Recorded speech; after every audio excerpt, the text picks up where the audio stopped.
Be confident, be bold, be authentic, but don't forget to take action.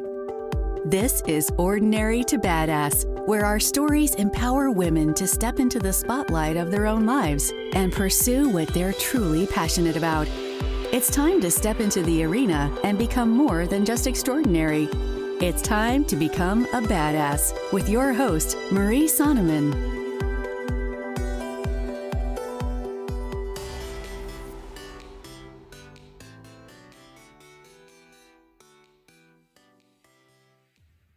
Welcome to Ordinary to Badass, episode number 221. In this episode, you're going to hear from Lorna Green. This episode is like a mindset masterclass. I just absolutely loved the tactical tips that Lorna provided. So of course, we talk about mindset, the thoughts that we're thinking in our head, and what to do when you lose everything. And also, why you should be like Peter Pan and never grow up. Like I said, this episode has so many good nuggets. You're not going to want to miss it. So before we get to the episode, I want to remind you of this temporary deal that I have going on. If you are struggling with something mindset or weight, health, that kind of thing, or with your finances, then hop on a call with me. Really, it all comes down to mindset. It's often not about the food. It's not about what you're spending money on. It's all about what's going on in your mindset. So let's get to the bottom of that. And I'm offering a free hour-long coaching call. This can absolutely change the trajectory of your life and the remainder of 2022, because guess what? It's only July. There is still time left in 2022. So if you're interested, head on over to ordinarytobadass.com/coaching. With that, let's get to the show.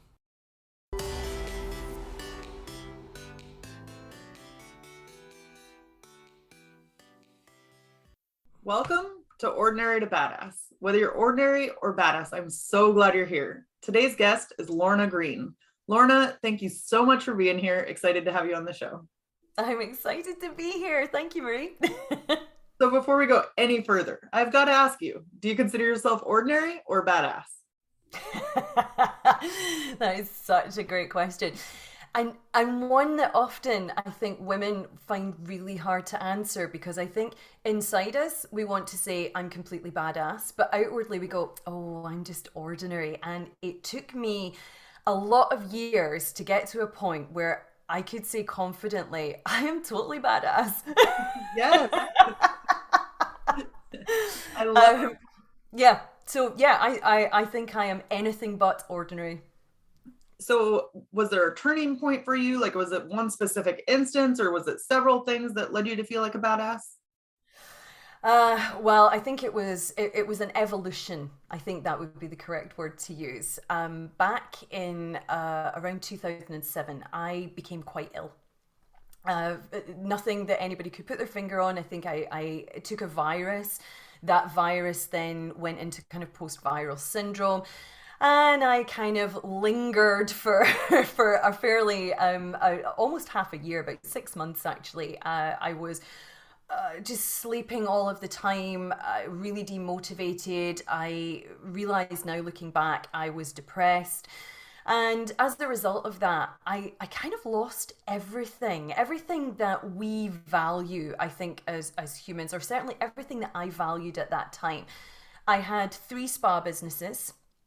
I had to file for bankruptcy. I lost the lot. I lost every penny that I had made in the last decade, because obviously being bankrupt, all my money went. I lost my home. A 16-year relationship ended. I literally had the clothes I stood up in, and even they were kind of falling off me because I was so ill. I was losing weight really rapidly. So I was in this place. This happened in my mid-30s. And in my mid-30s, I was in this place where I was asking myself, is this it for me? You know, I've failed. I have lost everything that I valued. Is this my life? Like, where do I go from here? And I made the decision to move away from everything I knew at that time, because everything I knew felt painful in that moment. Everything I knew was just desperately horrendous. I didn't want to be in places where I recognized this relationship. I didn't want to be in places where I could see my business where it used to be and it wasn't my business anymore. And so I kind of decided that I needed to get away from the pain. And in doing so, I moved to a tiny island in the middle of the Indian Ocean. I moved to the Maldives. And it was there where I found myself, the opportunity to heal, the opportunity to realize that there was so much more to the world than my little bubble that I had lived in for so long. And it was there that I realized that calling myself a failure was doing myself a great disservice. Yes, I'd lost my businesses. Yes, I'd become ill. Yes, my relationship ended. Maybe outwardly that could be considered failures, but I was reminded while I was out there that the only failure is to not try. I tried and I was successful for a long time, and I got sick and it ended. But you know what? I learned from it and I grew from it. My relationship ended, yeah, because it had run its course. It was the right thing to do, to let that go and let it go with love. And it opened me up to new and different relationships. So that was the turning point, I think, for me to recognize that I was more than just my business. I was more than just the money that I made. I was more than just the relationships that I was in. And it was out there that I discovered, I guess, who I was. In my mid-30s, kind of asking myself the question, can I put a roof over my head? Can I feed myself? Can I earn money? Can I make friends? And the answer to all of those questions was, yeah, of course you can. And you can do it in style, and you can do it in the most amazing ways. And it triggered a life that I know it wouldn't suit everyone. I totally understand that. But it triggered this very nomadic existence for the last 10 to 12 years, actually. I've pretty much been homeless for that time and loved every second of it. I've lived in parts of the world that people only dream about. I spent a great deal of time in Asia, in the Middle East. I've lived in Europe, South Africa, Australia, and enjoying the experience of being around new people, different cultures, just enjoying the gifts that the world has. And I think that makes me pretty badass. I love that. There were so many great nuggets in there that I really can't wait to dive in and pick apart. And it was so cool that you chose to just go to the Maldives and figure it out on your own. And I'm sure that gave you a bit of confidence after that, going forward. It did. At the time, looking back on it, yes, it was absolutely the best thing that I could have done. At the time, it was probably one of the most terrifying things I've ever done in my life, to realize, like, when you're in your mid-30s and you wake up one day and you realize that you've never made an adult decision on your own in your entire life. Because I went from living with my family to living with my partner. I met my partner at the age of 16. And so, we'd been together. I was 35 when we split up. And so nothing in my life had ever been just me on my own. And that was a really terrifying place to be. And to compound that by moving to a part of the world where I knew nobody, I had no support, I had no network, I had nobody around me, was, on the one hand, it was like, wow, is this the biggest piece of insanity? And, I've done some fairly insane things in my life, but, there was this question of, wow, what are you doing?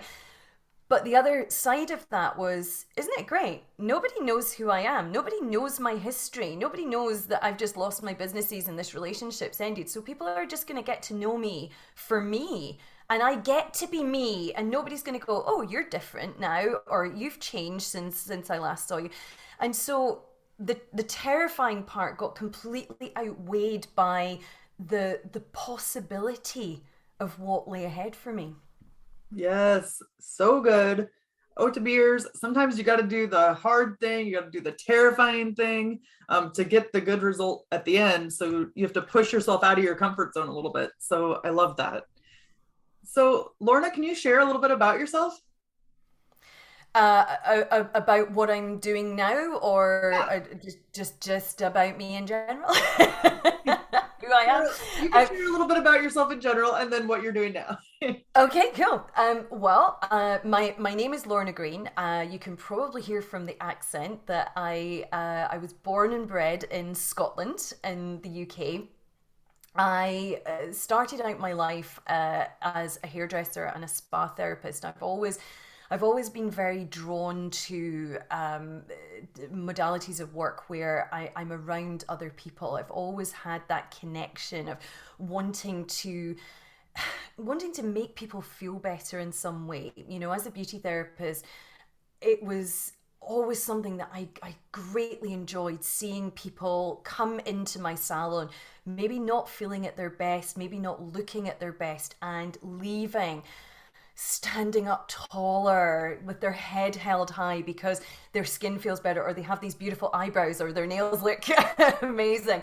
So I've always loved being in that kind of environment. And over the years, I've kind of transitioned from more of the sort of spa and beauty side into a more holistic experience. And I became a yoga teacher around about the time I was going through this kind of mad transition in my mid 30s. I moved into the yoga side, and I'm now, I think, I hope, Marie, I hope I am the embodiment of what it means to live your life on your terms. I'm 48 years old. I'm single. I teach yoga. I take flying trapeze lessons. I go wild swimming at the weekends. My life is what I want it to be. My age is not a factor in that. And the freedom and choices that I have been afforded in my life are vast, and it brings me so much pleasure to be able to share that message, to stand up as I hope a role model. And I say I hope because obviously people have very different perceptions. I know how I see myself, how other people see me. Well, you know what, that's their business. But I always hope that I am a role model for people who are maybe in a similar position, because there's a lot of nonsense, a lot of limiting beliefs around age, and especially for women, that we should be doing something by a certain age. You should be married, you should have children, you should, look a certain way, you should behave a certain way. A couple of years ago, I remember I was pole dancing before COVID. I've been pole dancing since I was about 40. Just adore the environment, the experience, all of that. And I remember being in a pole class a few years ago. Well, one of the girls had asked me, "How old are you?" Because I'd said something about my life. Oh, I've lived here and I've done this, and I reeled off a bunch of stuff. And she just looked at me and she went, "Hang on, hang on. How old are you?" And at the time, I think I was maybe like 45 or something. So I told her. And this kid just kind of looked at me, stepped back, and went, "You're the same age as my mum." And I was like, "Okay." Amazing. And she went, "My mum would never do what you're doing." And in that moment, I thought to myself, why not? What's stopping her? Why can't she do it? What is it about us that we kind of, we seem to attribute age to certain things that we are allowed to do or not allowed to do. And I think that preconception is getting much better, but there's still a lot of limiting belief around that. So I want to be that role model that says, your age is just a number, forget it. I was hula hooping earlier today and playing on the swings at the park. Like, why not? Yes. No, I think it's so important because it's like we hold ourselves back from all of these things that could bring us joy or bring us more life and more energy. And it's like we worry too much. What is that person going to think? What is that person going to think? And it's like, who cares, And I guess it's easy to say that sometimes, but like once you actually start doing it, I would imagine that it gets a little bit easier each time. Has that been true for you? Yeah, I would say so. I still have, I do still hold on to the idea that the outside world has an opinion of me, and it does influence me at times. But what I've found as I've got older is I'm much better at recognizing when that happens. And when I recognize it, I have the tools to work through it. So instead of, hiding away because somebody posted a nasty comment on social media, or somebody said something that may be a little derogatory or negative, instead of letting those things influence who I am, I'm far more equipped now to step back from that situation and say, okay, is this person right? Do I agree with what they're saying, or am I happy with the direction that I'm taking? And if so, well, you know what, I'm going to continue on that path. My mum always had a great phrase saying that she would repeat often when my sister and I were children. And it was quite simply, if you're not hurting yourself and you're not hurting anyone else, go do your thing. Go do whatever it is that you want to do. And Yeah. I've held that with me for a long time. But I was very much influenced by external validation when I was younger. And I think that was actually one of the reasons that I went into the spa world and worked as a beauty therapist for a long time, because I needed to hear people say, I could wax someone's legs, and a client would say, Lorna, that was the best leg wax I've had in years, or I would give a massage and the person would book back in. And all of this external validation really fed me. But where that becomes an issue is when you see 10 clients in a day, for example, and 9 of them think you're amazing, tell you that you're amazing, and you have that one person halfway through your day that goes, yeah, it was all right. I would hold on to that one person. So instead of those 9 people that had all told me something was great, I would hold on to that one person. Maybe they didn't even say it was, it was bad. They just went, yeah, it was an okay massage, or yeah, I've had better leg waxes. That was what, and I could hold on to that for weeks, months, even years. and it would influence me. It would make me question, am I good at what I do? Should I be doing what I do? Maybe I should change. Maybe I'm too loud. Maybe I'm too quiet. Maybe I'm not skilled enough. All of these doubts and questions would come up in my mind, and that came from a lack of confidence when I was younger. Nobody saw that in me because I've always been very chatty. I've always been very outgoing. But that was a facade that very much hid this person who was just terrified of people not liking her, terrified that someone would say, you're not good enough, or you're not right for that place, or whatever it might be. I was so influenced by the outside world. And when my world collapsed, as I talked about earlier, when that happened, it was the trigger that started a whole series of growth that helped me to step out of my own way and to say, okay, there are times when people may say things to me, or I might hear things about myself, and I actually recognize they're very valid. Fine, that's opportunity for growth. There are other times when I hear things about myself and I'm reminded of, I want to say it's Eleanor Roosevelt that said this, but I might be wrong. But this famous quote is, other people's opinion about you are none of your business. And I think that quote is actually quite magical. What someone else thinks about you really is none of your business. And who cares anyway? If somebody's in your life to support you, that's great. If somebody's in your life to challenge you, you know what? That's great.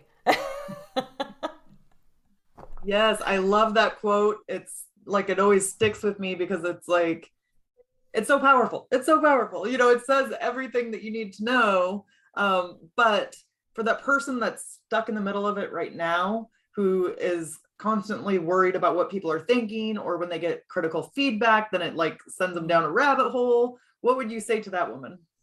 Yeah, well, first off, you're not alone. I totally hear you. And I've been there. I've been that person. How did I get out of that rabbit hole? I started to take my thoughts to court. Now, I'm sure I am stealing someone else's phrase when I say that. I'm not the first person to use that as a metaphor, but I take my thoughts to court constantly. Whenever I start to think something that feels bad in my body. Now, let me just make sense of that, because there's some people listening that might think, what do you mean by that? As a yoga teacher, as a body worker, many years of massaging people, I've spent a lot of time getting very tuned into my body and the messages that it gives you. Your body is talking to you all the time. Whether we choose to pay attention to it or not, that's another story. But your body is constantly telling you stuff. And when you have thoughts, or when you use your words, your body reacts. And it might react in ways where you have physical sensation. You know, that tightening in your tummy when maybe you say something and you realize that, oh, maybe that wasn't the right thing to say in that particular situation. Or it might be a heaviness that descends upon you, or indeed at the other end of the scale, a lightness that comes over you. All of these things are messages. So when I have a thought, and I can feel my body, I feel myself curling inwards, collapsing downwards. The sensations in my body are uncomfortable. And I know this thought is taking me somewhere that I don't really want to go.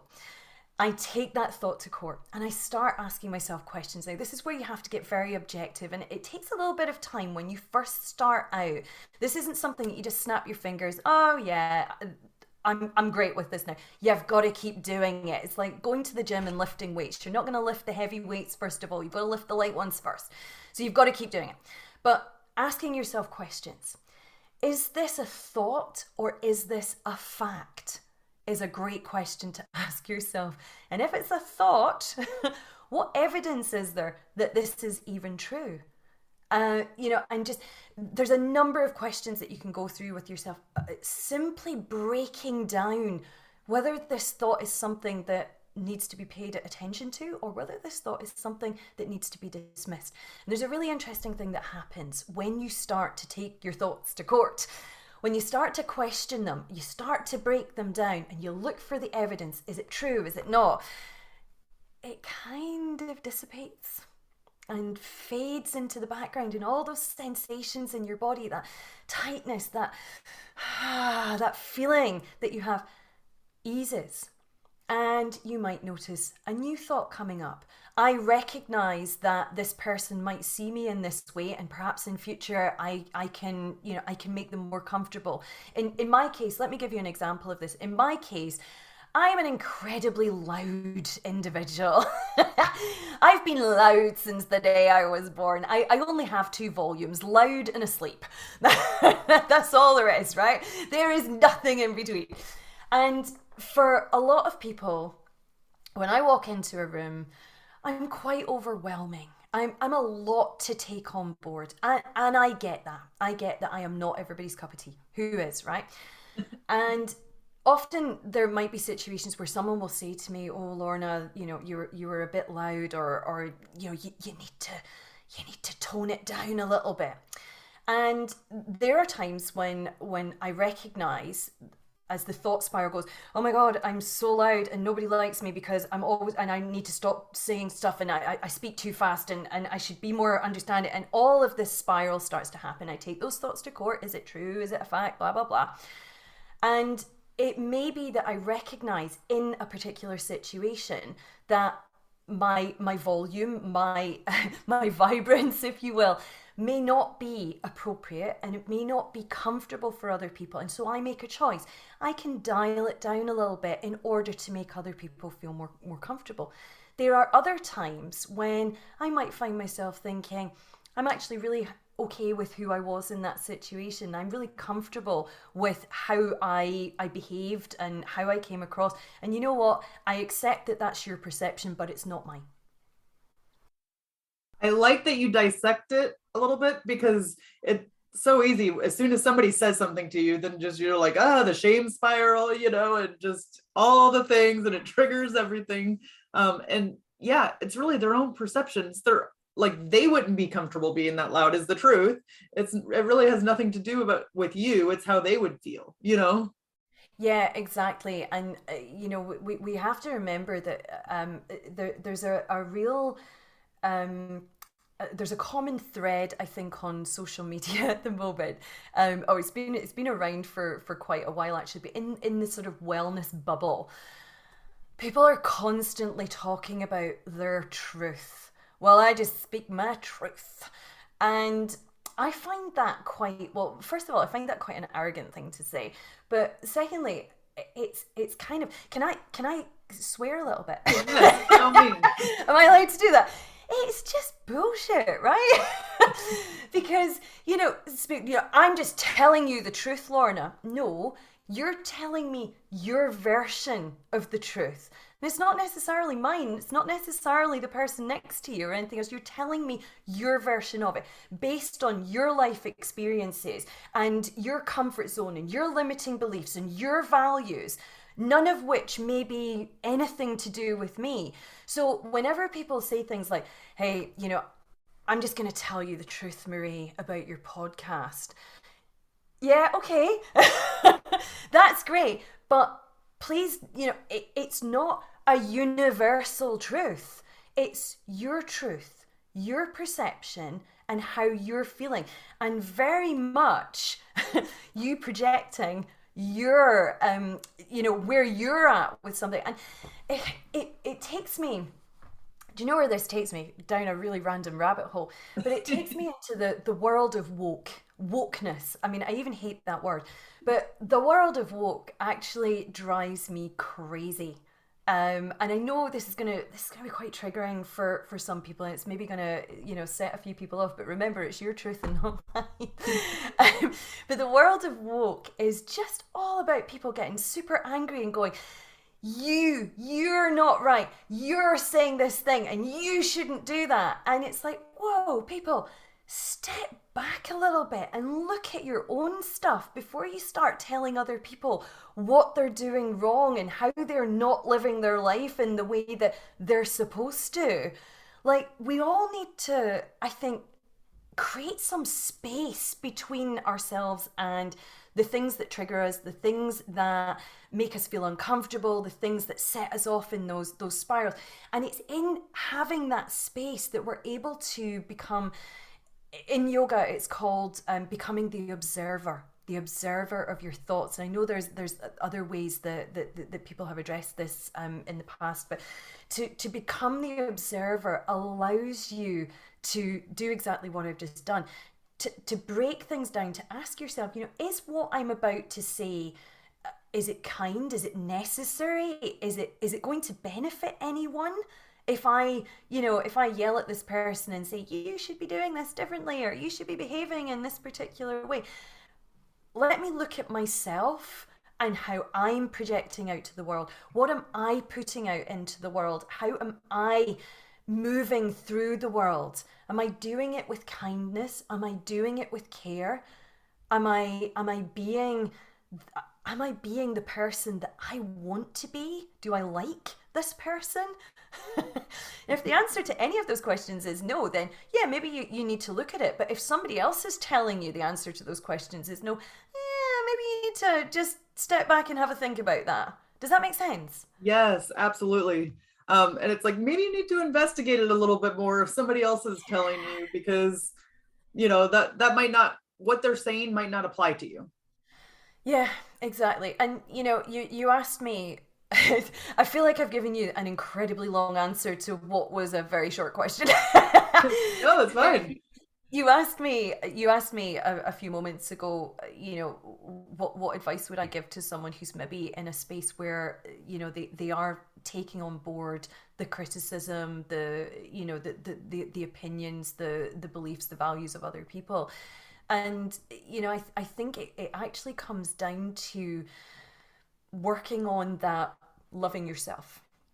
Because when you can look at yourself and say, I am actually really okay with this person that I see in the mirror. I am really okay with how, like I said, how I move through the world, how I interact, how I am, the things that I share.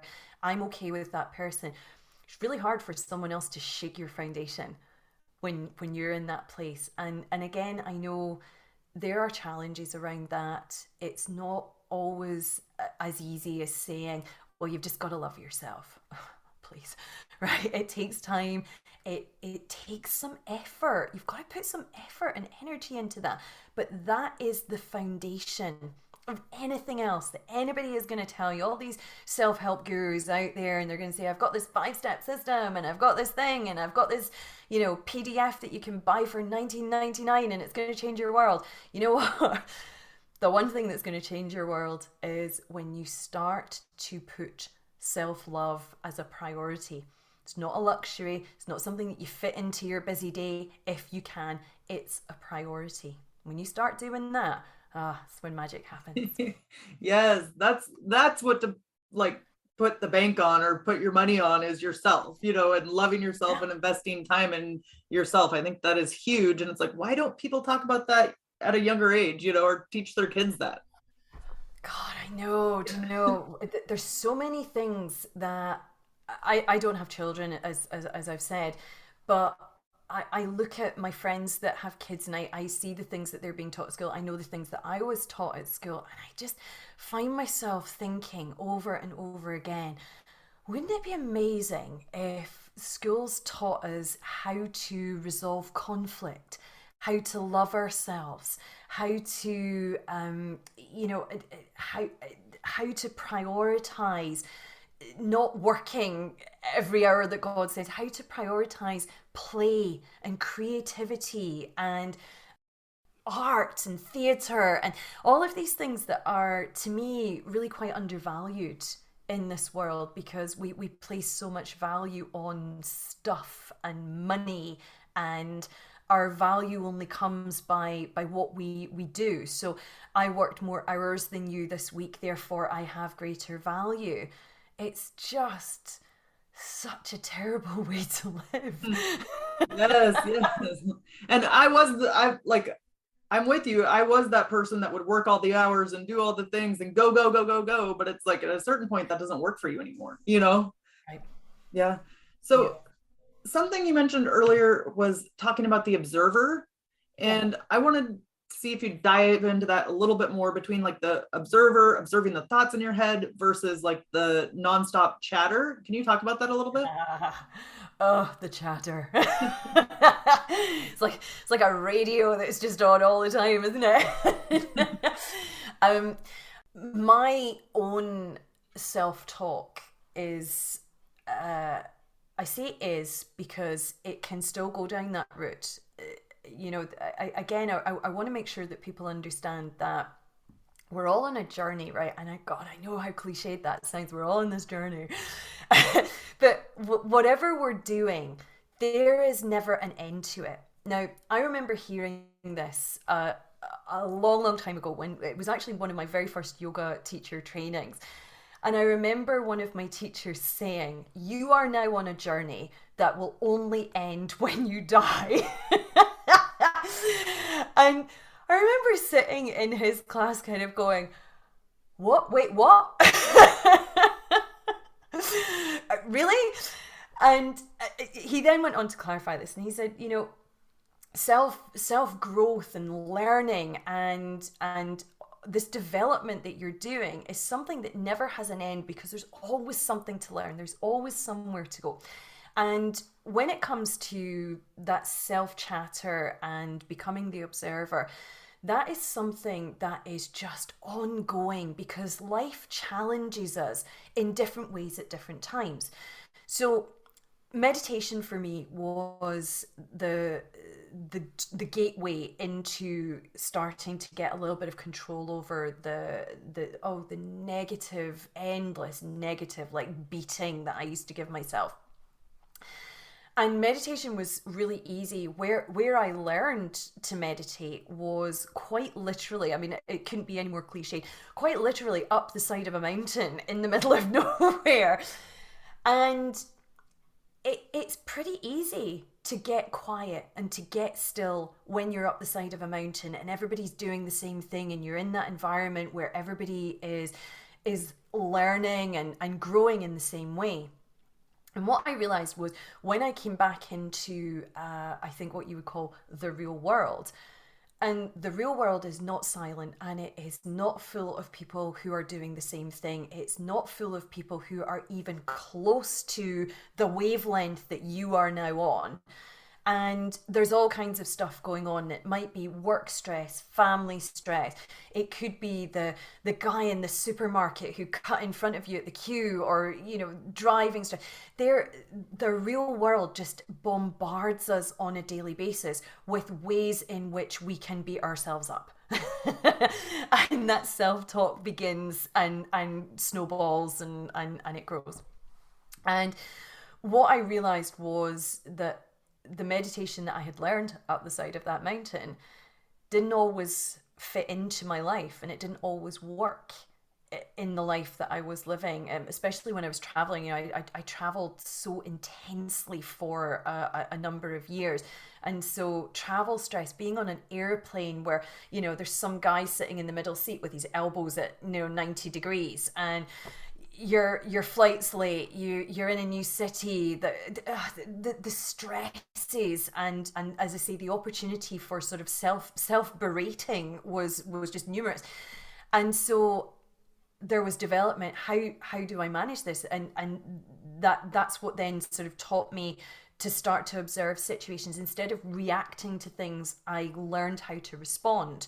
Took a long time, and I'm still not great at it, Marie, if I'm being really honest. You know, I still react to stuff, and interestingly, when I do I do find myself going, whoa, where did that come from? Because I thought I was past that. But going back to the words of my beautiful teacher all those years ago, you're never past it. It's a journey, like an onion. You're just peeling back the layers, and there's things that you think you've dealt with, and then something will trigger you, and whoosh, it comes up again. But the difference is having the tools to say, all right, where did that come from, and how can I maybe prevent it from happening again, or how can I take the edge off it from happening again? Maybe you can't prevent it. Maybe it's going to be something that comes up over and over. I don't know. But it's about having that maturity and not going back into the self-chatter, but coming back to your breath, doing something that breaks the cycle of chatter. These are the two things that I find in the real world work best for me. So it might be something as simple as doing some physical movement. If I'm sitting working at the computer and something's happening, I can feel myself getting, angry, stressed, whatever. Just getting up and, like doing 10 jumping jacks. Boom, boom, boom. And my brain's kind of going, why are we doing jumping jacks when we're having an argument with that person via email? You've broken the pattern. You can come back to it objectively. Does that make sense? Anything at all? In NLP, neuro-linguistic programming, there's a phrase that's often used. Can you smell fish? When you want someone to break a pattern, you ask them a really random question that makes them go, wait, what? but we were talking about my relationship with my father when I was 5, and you've just asked me if I could smell fish. This is how you break the cycle, because your thoughts are only as powerful as the attention you give them. The moment you take attention away from them, they're like ghosts. They disappear. You know that old that idea that you can only ever see a ghost out the corner of your eye, because the moment you turn and look at it, it's gone, right? Right. It's the same with your thoughts, only in reverse. The more attention you give to your thoughts, the more powerful they become. The second you take your attention away from them, they just like mist. They dissolve. And you're then in a more resourceful state to manage whatever situation you're in or whatever thought you're having. And you can take that objective view, taking your thoughts to court, asking the questions, doing all of the things that I talked about earlier. But all it takes is anything that interrupts your pattern. So good. This is really like a mindset masterclass. I love it. Oh, to beers. Can you smell fish? Remember that. Just distract yourself for a little bit. Yep, that's it. Just randomly ask anyone who's having if you've got kids that are having a tantrum or like losing their mind at some point, ask them some really random question and see how they respond. Yes. So, Lorna, I know we're winding down here, but one question I gotta ask you is, do you have any advice for the women that's in the arena living? I just totally jacked that up. For the woman that's in the arena trying to live the life that she wants. Yeah. Oh God, it's like I can't make it. It sounds impossibly simple, but I've got to go all Nike on this one and say, just do it. And I know there's going to be people listening saying, well, it's all right for you. Oh, it's easy for you to say that. It's not easy for me to say that. For goodness sake, did you listen to my story at the beginning? I literally lost everything in my life and I still just did it. It's not, when something is simple, it's not necessarily easy. Okay? The two things are not the same, but the simplest route to anything you want is to just do it.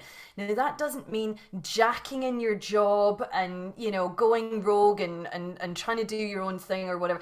There's steps that you can take to temper the shock of whatever it is you're going to change. But I think the first thing that anybody needs to do, and we're not always very good at that, and actually this comes down to a little bit of meditation and breath work really helps with this. You've got to know what it is you want before you can go out and get it. And so often we think we know what we want, but in reality we don't. Our mind is firing off in all different directions, and maybe we say I don't want to work a 9 to 5 anymore. And maybe we say, I don't want to be in this relationship, or maybe we say, whatever. But somewhere in the back of our mind, we kind of do still want to be in that relationship, and we kind of do still want to be in that job. And as a result, we're not clear on the path that we want to go on. If we're not clear on that path, then we're never going to get there. So you can change your job and you can find a new relationship, but actually you're probably just going to find the same stuff again and again. And so I think that the foundation for any change that you want to make is taking the time to get super, super clear on, where do I want to be? If here is not where I want to be, where do I want to be? And actually that might lead you to recognize that here kind of is where you want to be. Maybe it needs some tweaking, maybe it needs a little bit of changing, but here is actually where I want to be. So good. Lorna, how can we connect with you? You can connect with me in all kinds of ways. So you can go to lornagreenyoga.life is my website. I am all over social media, Lorna Green Yoga, on Facebook and Instagram. I've just started the world of tiki-talkie because it just seemed like a lot of fun, and I thought, why not? So if you do want to connect with me over on TikTok, it's Scottish Yoga Life. And just reach out if you've got questions. If there's something that I can help you with, then just shoot me a DM on social media. I'm always happy to have a conversation. Lorna, you can tell. No, you've been a total badass, and I've enjoyed hearing your story. Thank you for coming on. Yeah. And with that, we'll end our show. To all the badass women out there staying in the arena, wherever you are, whatever you're doing, own it and get after it.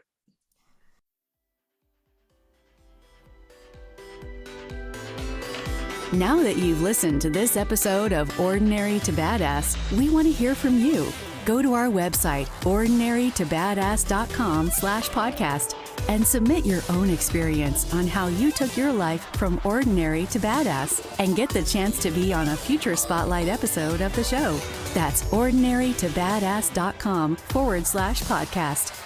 While you're waiting for the next episode of the show, wipe off the sweat, dust off the dirt, and get back in the arena.